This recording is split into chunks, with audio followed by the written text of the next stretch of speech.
अहिले भुटेको मकै हजुरहरूलाई कसैलाई विदेशतिर पठाउनु छ भने मेरो दिदीको अचारलाई सम्पर्क गर्नु होला है हजुरहरूले।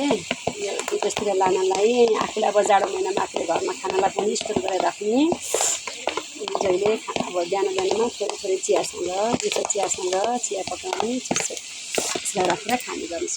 यसरी मकै भिजाएर यसरी भुट्ने ल यसरी भिजाएको है। यो दुई रात मैले भिजाइसकेको हो। यो मकै पड्किन्छ, त्यही भएर हामी यस्तो ढाक्नुपर्छ है एकछिन।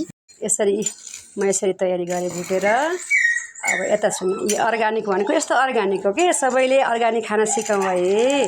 चाउमिन, मोमो, पिज्जा, बच्चाहरूले मम्मी खाजा मोमो, मम्मी खाजा पिज्जा, मम्मी खाजा चाउमिन नभन्नुन् भन्ने मेरो धारणा छ। हेर्नुहोस् ए ल बच्चाहरू स्कुलबाट आउँछन् टक्क अब चिया हुन्छ कि नभए मिठो तरकारी यस्तो बोडीको तरकारी पकाइदिने। अलिक ठुलो मान्छेलाई यस्तो अचारसँग यो अघि डल्लेको यो पनि अर्ग्यानिक अचार भइगयो। यो पनि अर्ग्यानिक तरकारी हो। अनि यसरी यो मकै खाना दिनुहोस् अनि स्वास्थ्य रहनुहोस्। मोमो चाउमिनलाई बन्द गरिदिनुहोस्। आफ्नो शरीरलाई स्वास्थ्य राख्नुहोस्।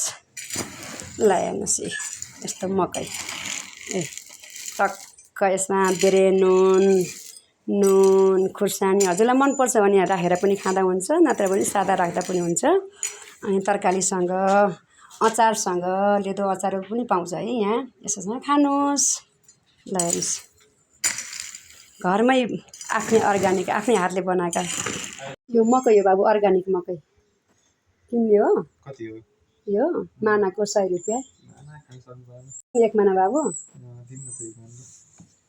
हस् तर यस्तो खानुपर्छ है बाबु, स्वास्थ्यको लागि एकदम धेरै राम्रो हो। अब हजुरले चाउमिन मोमो खानुभन्दा यस्तो भुटेको मकै यस्तो तरकारीहरू अनि यस्तो अचारहरूसँग खान सक्नुहुन्छ। जस्तो मान्छेले चाहिँ अचारहरूसँग खान सक्नुहुन्छ। ल बाई यति भन्दै म राख्ने है।